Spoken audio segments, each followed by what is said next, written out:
This is FYI News 13, brought to you by SSPTV and the Hazleton Standard Speaker.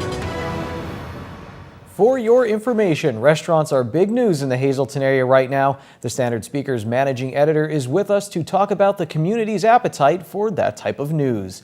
Hello again, and thanks for being with us. This is FYI, and I'm Ken Cara. Here's tonight's headlines from FYI News 13 and the Hazleton Standard Speaker. The National Volunteer Fire Council has named Congressman Lou Barletta as its 2014 Legislator of the Year. Last year, Barletta introduced House Bill 3979, Protecting Volunteer Firefighters and Emergency Responders Act, which ensures that volunteer emergency responders were not counted as full-time employees under the employer mandate of the Affordable Care Act.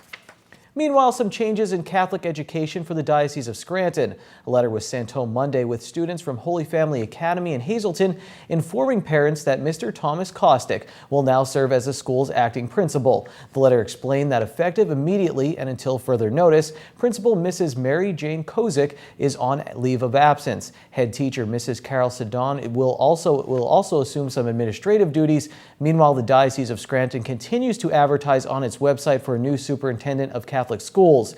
In January, Superintendent Joseph G. Cassiano, who had overseen schools in the 11-county diocese since 2005, took a leave of absence. Catherine P. Hanlon was named as acting superintendent. According to PennDOT, the number of highway deaths on Pennsylvania roads fell to a record low of 1,208 last year. The latest figures show a significant decrease in unbuckled, speeding, and single vehicle run-off-the-road related deaths. Fatal crashes involving a drinking driver also decreased from 377 in 2012 to 342 last year. Meanwhile, fatalities increased in crashes involving distracted drivers, head-on crashes, and crashes involving drivers ages 75 and older. The Hollywood Diner on the Airport Beltway in Hazel Township reopened today. The diner, which closed in February, now features a buffet station, a new salad bar, and a wood-fired pizza oven. Due to the economy, the diner has also rolled back menu prices. It will now be open 7 a.m. till midnight, 7 days a week. Food has been the talk of the town in Hazleton for the past few days. Lisa Sugar chews the fat with the Standard Speaker's managing editor Mark Ketcher about why some recent stories about restaurants reopening have swept so many people up. Three very interesting stories have been making the headlines lately, and they all are connected in that they all deal with former restaurants here in the Hazleton area. Mark, I know the Standard Speaker has been working on these stories as well. Three eateries back in business, and it's for interesting reading and for interesting news for everyone that a lot of people are interested to see that the Pines, the Hollywood Diner, and Arby's all back in business. Right. Did you think these stories would be so important to your readers and our viewers? Well, no. Sometimes as journalists, we don't look at stories like that as being of the utmost importance, but at the end of the day, it is very important to our readers, and we know that because those stories are among the most read on our website. We had the story on the Pines over the weekend. I believe it was in Sunday's edition, and that story was by far our most read on our website. People are very interested, specifically in that story because of the history behind the Naughty Pines and the fact that it will be revived to some extent in downtown Hazleton. That's exactly it. The history of it, I believe, is what's so important to everybody, because we know when we covered the Pines closing and then the demolition of the building, sure, so many people were there to see, to watch, to capture memories, to take souvenirs of the place. So that's like a piece, literally a piece of our history that so many people remembered, going there. So this is exciting news now to see that the Pines will be reopening a different location now with the D'Angelo family in the Markle building in the former Mia's restaurants. So this is huge for this area. It is. It's part of Hazleton's history, as you said. When the establishment closed a few years back, people were almost in mourning because it had been just such a fixture, not only the physical restaurant, but in people's hearts and in people's minds. So anything really that pulls at someone's emotion is something that that gets attention and people care about. So when they have a chance to maybe relive those memories, it won't be at the same location. It'll be downtown in a different way, but at least they'll get to enjoy the same food. They could get together again and talk about the past and things like that. So yeah, it really does pull it at people's heartstrings. I think it's good news, economically then as well, because we're seeing that the Hollywood Diner, it had closed, but it's reopening, and now Arby's, after renovations, back in business. So good news for the economy of the greater Hazleton area as well. Sure.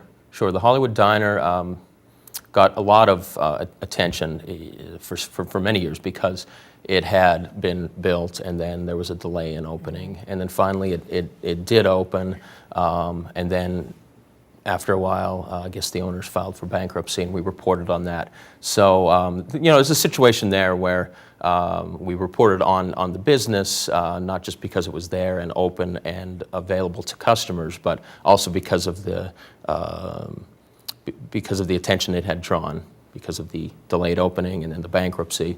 So, that's part of the news cycle. That's part of what we do. And then with Arby's, similar situation. They closed. I think there was some dispute over some past due bills, and then I guess it was just announced last week that they're going to remodel and reopen. So just another place for locals to go to eat. And again, people care about that because it's their everyday lives. Where are we going tonight? That's the question. Where are we going tonight to eat? If you don't cook at home, then you go out, and the options that are out there are important to people. We find it not only with restaurants, but with stores as well. If we write a story about a store opening or closing in the Hazleton area, again, it's among the most read on our website because it's part of the fabric of the Hazleton area. Well said. Well, Mark, thanks for being here again today. We look forward to talking with Mark Katcher, the managing editor of the Standard Speaker, on Thursday. See you then. Thanks. There's a lot on the mayor's desk today. Let's help him or her clean it off. Here's a list of local meetings going on Tuesday night. You can go meeting hopping if you like. It all starts at 6 p.m. with the Hazleton Area School Board and Butler Township Supervisors meeting. Here's your Wednesday schedule for street sweeping in the city of Hazleton. This schedule is weather permitting, and if they can't do the cleanup tomorrow, they will simply move these streets to the next work day. Happy hashtag day, everyone. It's Twitter Tuesday, and we're giving away some prizes. Log on to Twitter and follow us and retweet our contest message, and you will be entered to win a $15 Bottlenecks gift card and a free week at Core Fitness. So you can go eat Bottlenecks amazing wings and then go to Core Fitness to work them off. It's Twitter Tuesday on FYI. Good luck, everyone. I can predict the future, but only in this segment. Here's what's going to be in the Standard Speaker tomorrow. Dear Tamaqua is a community-wide project that is trying to raise hope for Tamaqua's future. You can read about it in Wednesday's paper. Plus, find out what happened at the Hazleton Area School Board Forum we told you about in From the Mayor's Desk. Learn all about those stories and more in tomorrow's Standard Speaker. Coming up on FYI, we find out what's cool in school, and we talk about Penn State football's blue-white game. Up next, we start a new In Your Community segment with Janine Mazurkevich called Care for Kids.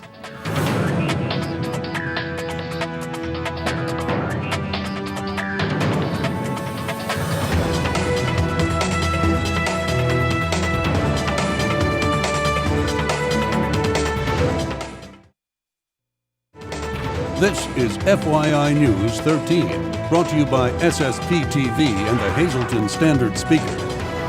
Thanks for joining us here on FYI in your community today with one of my dear friends, Lori O'Gurkis. And every Tuesday we have a new segment starting, and we are going to focus on the Luzerne County children and youth. And Lori, thank you so much. I think this is a great opportunity to get the word about what children and youth is, how people can foster and adopt children. So how did you become pretty much the ambassador for Lower Luzerne County? Well, thankfully it was through the good graces of God and some good people who put me in connection with them. And because of some great people who knew about the children who were in need in our area, I was able to foster and then adopt my son, Michael Joseph Jr.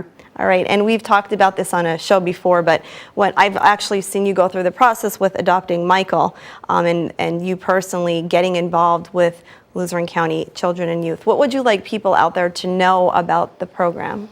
That there's such a need within our community for families people to reach out to help the children within our community. Right now, the need is greater than ever, and I think a lot of people get caught up in their daily lives with their families and don't realize the cry from children within our own homes, our schools, our town. And I really think, knowing the people of this community, I know that we have it in ourselves. As long as we, educate you and let you know that there's this need, that they will step up and they will help these children. People can relate to your story, and I think that's where you found success with every week someone calling you to say, I could do this, I want to adopt, I want to foster. There's maybe some, myths that people think about adoption or foster care. What was your experience personally? My experience was so comfortable. I was always placed with workers within children and youth who had such knowledge. These are people who have a career doing social work. They've been there for years. And I've always felt that I knew that I was in good hands, my family was in good hands, and that they were going to do what was right for our family as well as for the child. And that's what works. That's what works as family recruiting and wanting a child put into placement. So every Tuesday we're going to be talking about how you can learn about foster care and adoption. This month is actually Child Abuse Awareness Month, right? Yes, it is. So we're going to talk about that. We're going to meet a caseworker, and then we're going to show you some of these beautiful children and teenagers who are up for adoption. Absolutely. So join us right here on FYI. Time now for FYI News 13 weather. It was a blustery day in the borough of Freeland. You can see the flags blowing on the tank in the park. The sun did peek out for a little bit, but it was kind of a dreary day. Here's News 13 weather from the National Weather Service. Tonight, partly cloudy with the low around 35. Wednesday will be mostly sunny. The high will be near 49. For Wednesday night, it will be clear with a low around 32. For Thursday, sunny, the high getting up near 61, but it will be breezy. The wind up to as much as 20 miles per hour. On Thursday night, there's a chance of showers, a 30% chance, low around 45. For Friday, another chance of showers, now up to 40% chance, high near 58. Friday night will be mostly cloudy with a low around 39. For Saturday, mostly sunny with a high near 59. That's the blue-white game in State College. And then on Saturday night, partly cloudy with a low around 39.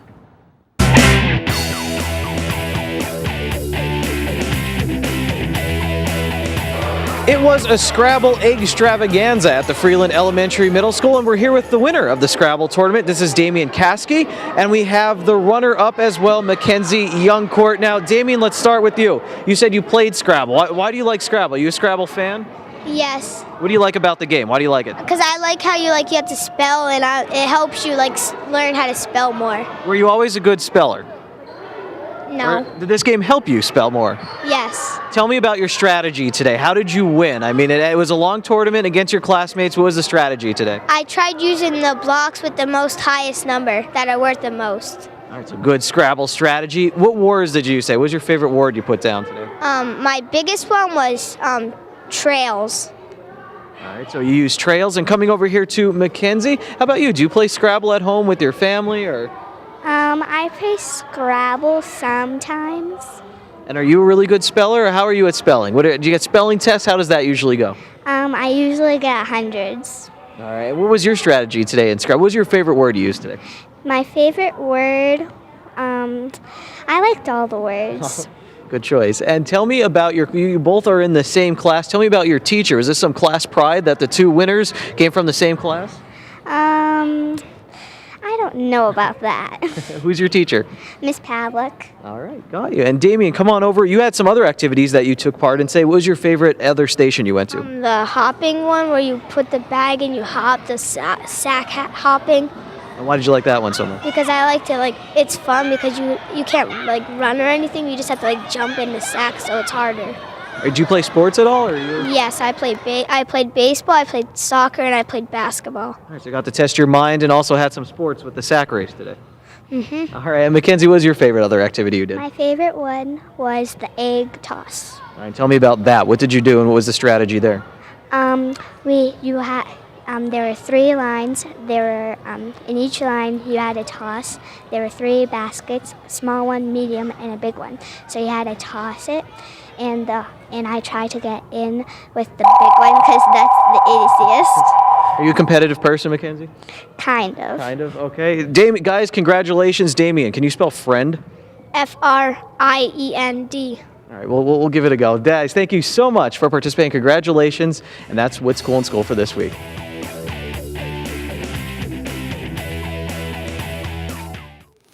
If you're jealous and you would like to participate in an Easter egg hunt, the West Hazelton Recreation Club will sponsor an Easter egg hunt this Saturday at the Little League Field by the West Hazelton Elementary Middle School. The hunt will take place Saturday at 1 p.m., rain or shine. It is open to children ages 0 to 10 years of age. No registration is required. Participants are asked to bring a basket or bag to collect the eggs. Parents are reminded to bring your cameras for photos with the Easter Bunny. Now, if you have an Easter egg hunt or upcoming event, send it to us via Facebook or email Lisa at lisa@ssptv.com, or you can call us at 459-9813. And remember, for a full list of community events, check out our Facebook page or ssptv.com. Here's your Pennsylvania midday winning lottery numbers. The Daily 064, the Big 4 3670, Quinto 19592, Treasure Hunt 11, 24, 26, 28, and 30. FYI, we'll be right back.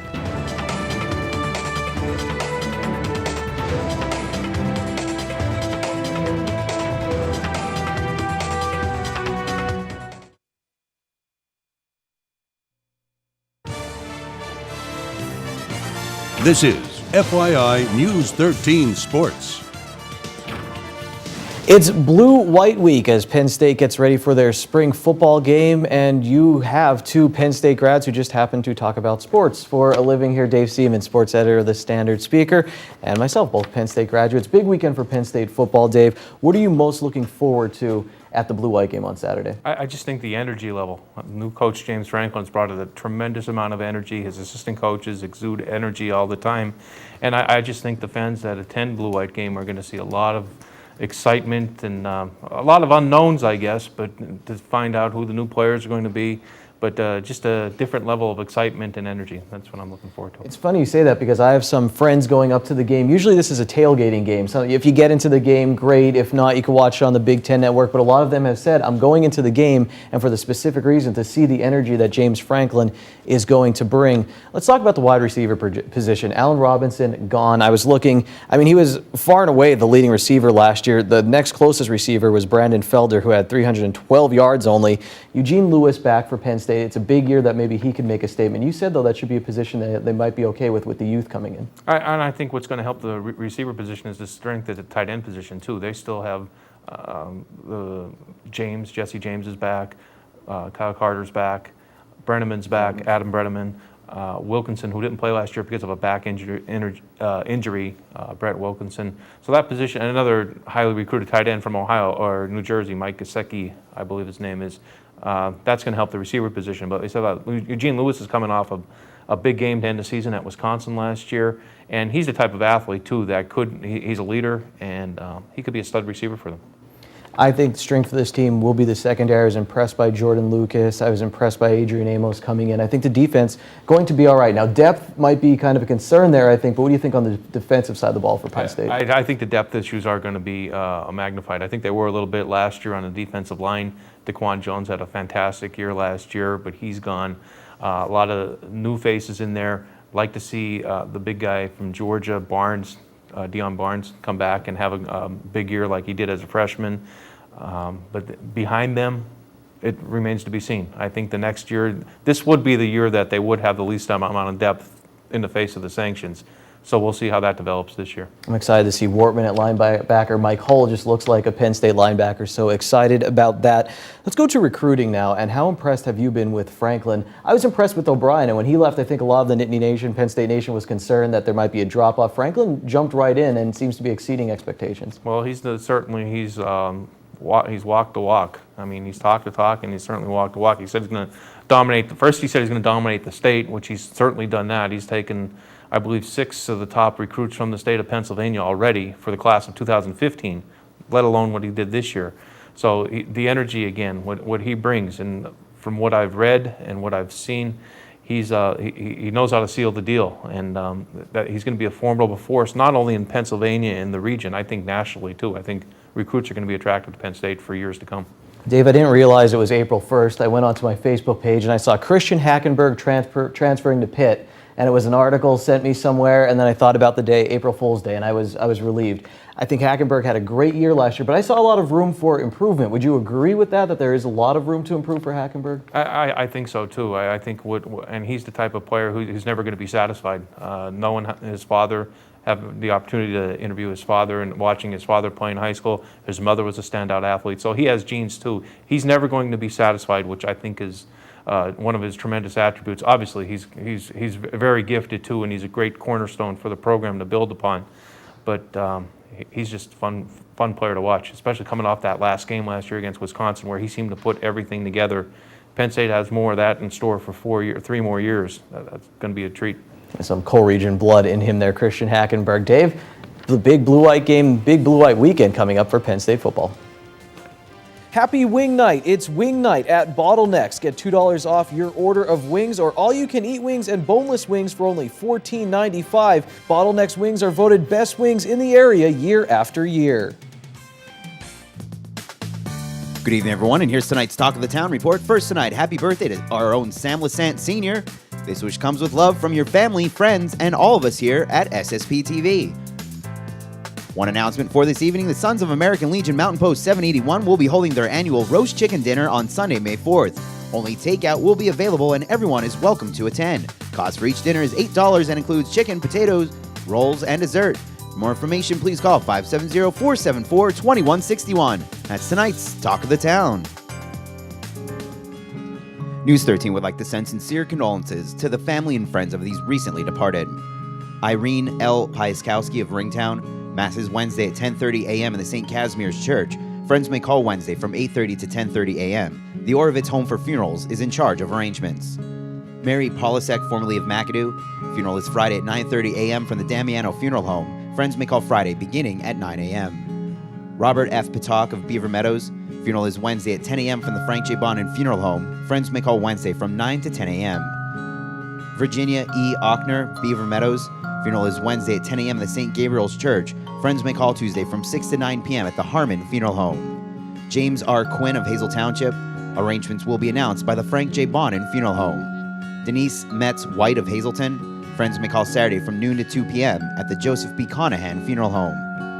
Nerlene R. Wintle of Cunningham. Arrangements will be announced by the Harmon Funeral Home. Elaine L. McGlynn Quinn of Hazelton. Funeral is Wednesday at 10 a.m. at the Joseph B. Conahan Funeral Home. Friends may call Tuesday from 6 to 8 p.m. Betty Lou Welsh of Sugarloaf. Arrangements will be announced by the Harmon Funeral Home. And John Rudy of Milford. Mass is Friday at 9:30 a.m. in the St. Anne's Church. Friends may call Friday from 8:30 to 9:30. The McNulty Funeral Home is in charge of arrangements.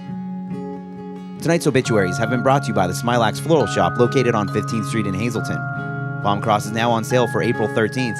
Call 570-454-0111.